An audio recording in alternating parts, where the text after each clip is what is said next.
Sun's out, just felt like an Aston Martin type of day.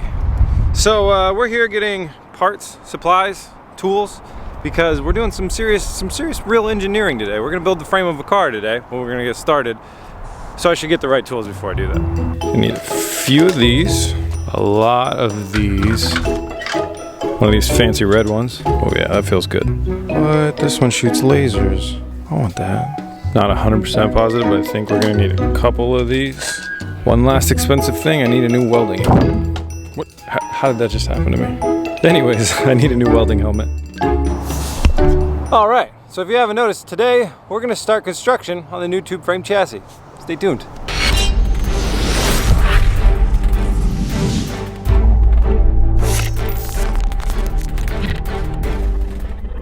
Back in the shop, and this is what we're dealing with today. Hopefully this will start to look a little bit more like a car chassis by the time we're done. So I have no idea the measurements or where any of these pieces go or anything like that. So I'm hoping there's some instructions in there. So I'm gonna go ahead and open that up and we'll find out.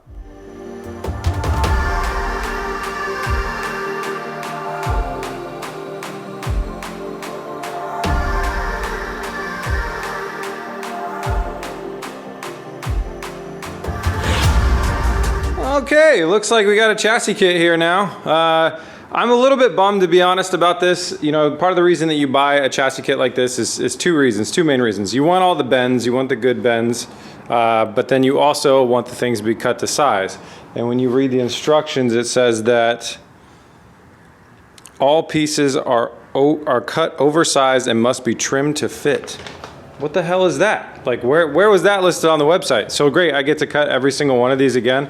I'm really hoping that's not the case, but when I look at like some really simple pieces like this piece over here with these two box rails, you can see over there, they're lined up, and then you look over here and it's like, oh, that's a 1/4 inch long.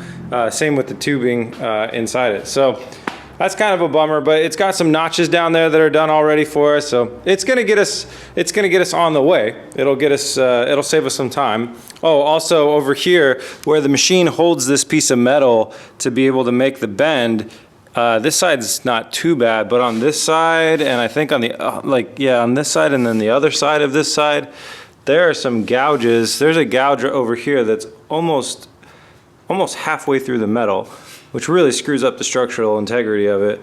So that's also a bummer too. So, you know, this company's got a few things I would say they could work on in the future, but oh well. The price isn't too bad. This is a $600 kit, so it's not the end of the world. Okay, next thing I'm gonna do is jump into the instructions and see if I can start laying things out a little bit more properly and identifying the pieces and where they need to go. I'm playing Legos at this point.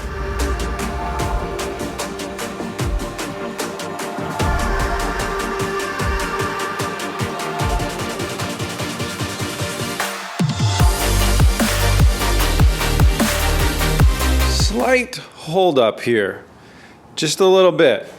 All these instructions that I have, although they do have some pictures of what we're kind of trying to build, like they have a picture here. All of these are labeled semi-weld 4-link kit. 4-link is a type of suspension that you can throw in the rear, and so they have measurements and stuff and like really cool geometry and everything that I'd be looking for the chassis, but that only relates to a rear 4-link kit, which is not at all what I bought. I bought a chassis kit. And I have 0 measurements, so I can't even tell, without any measurements or anything from them and instructions, I can't tell which pieces are supposed to go where because I don't know, like I can't narrow them down by length or diameter. So that's fun, that's interesting. I called them and they're digging into it. They're gonna try and see if they can find some instructions for me.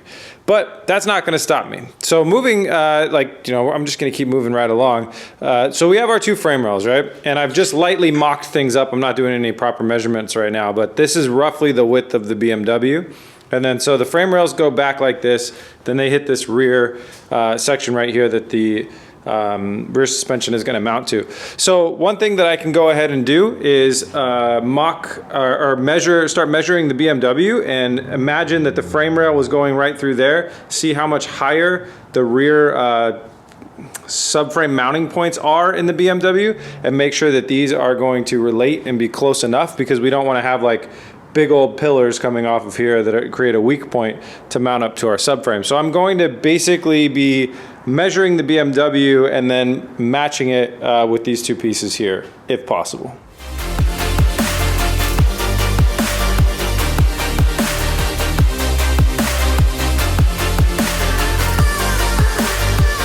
found out some stuff that's pretty cool and pretty interesting. So when you come over here now I measured the car as far as is it level, you know, and it's really close to being level. If anything, it's a ½ inch off. So I'm keeping in mind that all these measurements could be, you know, give or take a ½ inch. The frame rail, the bottom of that frame rail right there, that whole frame rail right there, that section, that's that right there on the new car, okay? So that, when you measure the bottom of it, that's 21½ inches off the ground right now. Now when we're coming back here, what we're seeing is kind of a, you can see it really well on the camera here, it's kind of a boxed section, or you know, it kind of ramps up over there, goes straight, and then ramps back down. This is a wheel liner, but underneath it, like right behind it, the frame does the exact same thing. So imagine an inch back from that, it's actually doing kind of the same motion. Now these are the subframe mounting points right here. One here and one there. That one is 20 inches off and that one is 18 inches off the ground.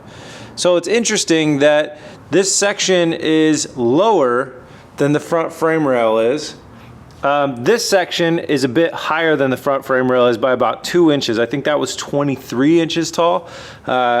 So this, what that really means is, coming back over to this, is something that's this drastic, that's coming up that far into the vehicle, that's not gonna work. Something like that isn't gonna work. We almost need something a lot more subtle, where it's we're just coming up here, we're gonna go up about 2 inches, and we're gonna go, you know, straight back, then we're gonna come down about 2 inches, and then we're gonna go back.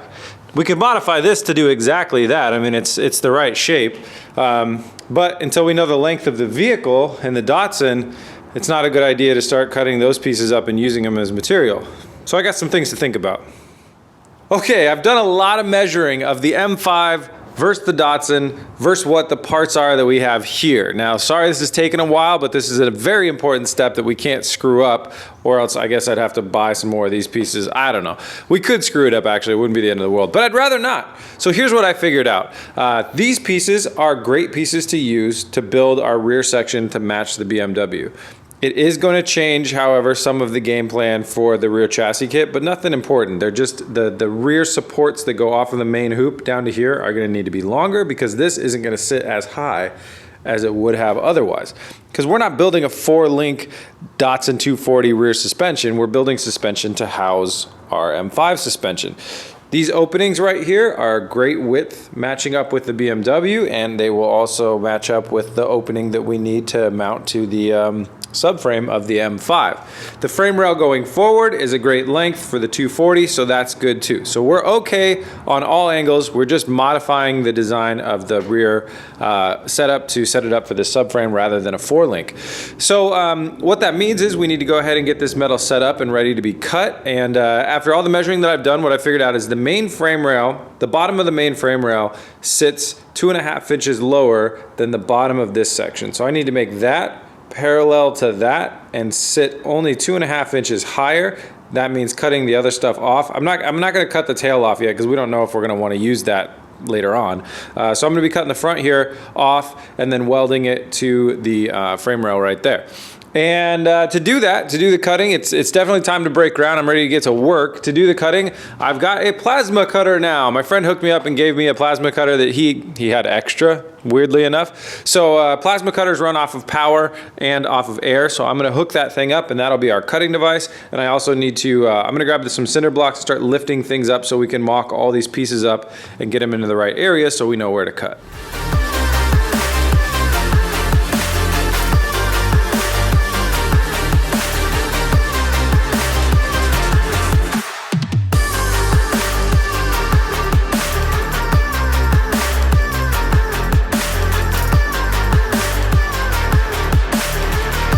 News. The plasma cutter needs a plug type that I don't have. I'll have to hopefully find one of those around town, and then maybe tomorrow I can use that. So for today, I'm going to be using the cutoff wheel. Now you can see that we got a lot of bubble levelers going on. That's why I went and bought them today. So everything is, you know, being calibrated based off just what level is. So the fact that these are sitting off the ground is just so I can get room to work with this slant here that we're going to cut off. And they're basically all like that is exactly level not in relation to the floor or anything like that. That's just level. Level in outer space, that's level. And then that one got leveled out as well, and then I made my mark there. So I'm good to grab my cutoff wheel now, and I'll grab the cutoff wheel and make this cut here, and then I will go ahead and mirror the cut on that other piece just by using this piece as the guide. That way, the most important thing here is we need these two pieces to be exactly identical to each other. If they're a little bit off one way or another, we just adjust the way that we build the mounts for that piece, but they need to be exactly identical to each other. So I will cut that one using this one as a template.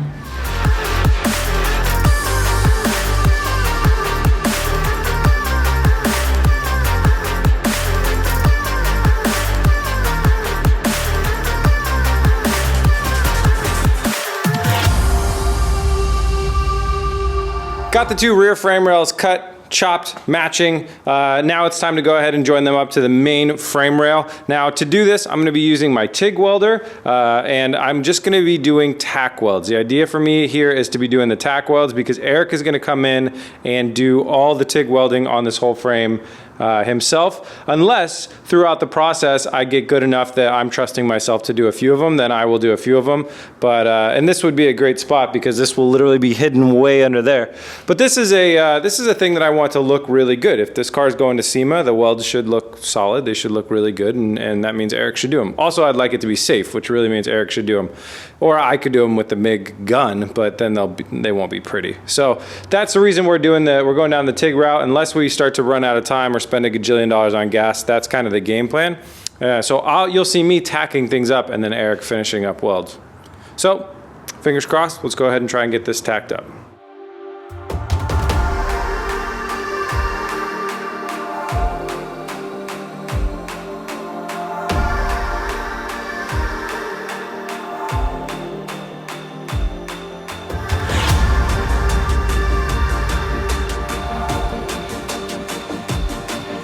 Okay, one down. It's perfectly level on both sides. The main surface is level. This is level over here. And I didn't have to use any filler rod on the sides. I just did a tiny little tack on the sides and then one on the top where I had to use a little bit of filler because there's a gap.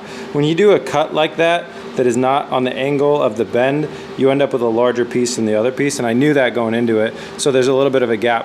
When Eric gets here, we'll decide if we want to like hammer that gap down to bend it down and then weld it, or just fill it with filler material. So that's done. I'm going to go ahead and weld up the other one.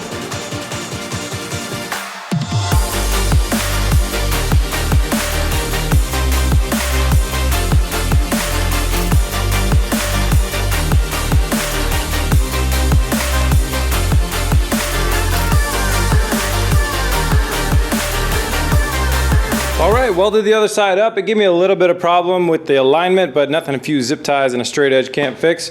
So we're looking good. We got the two frame rails tacked up. Now, welding these really isn't coming out to be as hard as I thought it was gonna be, so I may take on a little bit more of this stuff myself than I had originally planned, especially the stuff that we're not gonna be seeing, because it's actually really, I've been welding aluminum for a while, that's tough. This steel is a little bit easier to get good penetration and stuff on, so I don't know. We'll see tomorrow. I might take over more than I had thought. As long as I'm comfortable with the safety of it, then I'm not too worried about it, especially if we're not doing like cosmetic pretty welds. So that's it. I'm late for trivia. Let's get going. I remember when people were like, the door handles are cool and stuff. Yeah, but when you got your hands full, they suck. The Bluetooth device is connected successfully. Traffic in 3, 2, on.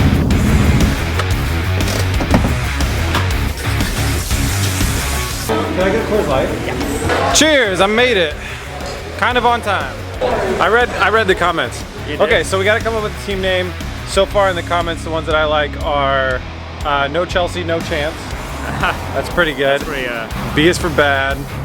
Nah. The two dumbest people in the room. Oh, let's do that one. Like just the two dumbest guys in the room? Yeah, because in our last place is the two dumbest guys in the room. It works. That's the one. Okay, we'll do that. All right, that's the team name. Currently in awesome place, also known as ninth place, we have Should Have Gone to the Strip Club. Oh no. Not starting well. We are in last place. We changed our name to Should Have Gone to the Strip Club. Last round, we're still in last place. We're gonna bring it back on this round. We got this. Awesome place. They should have gone to the strip club. Damn it! Yes, that is good, but just that one punch. Too late. Is it too late to go to the strip club? No, it's not. Back home, we did not win, but I found out that playing to not lose is almost as fun as playing to win.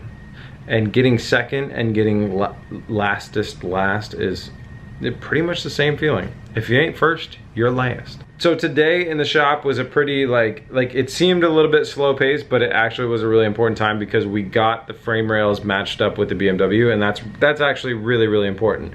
So tomorrow we can move on to one of two things: mounting points, which everybody was saying, make a jig off of the standard chassis, blah, blah, blah. We will do that. We will do that. Hang on. Just hang on.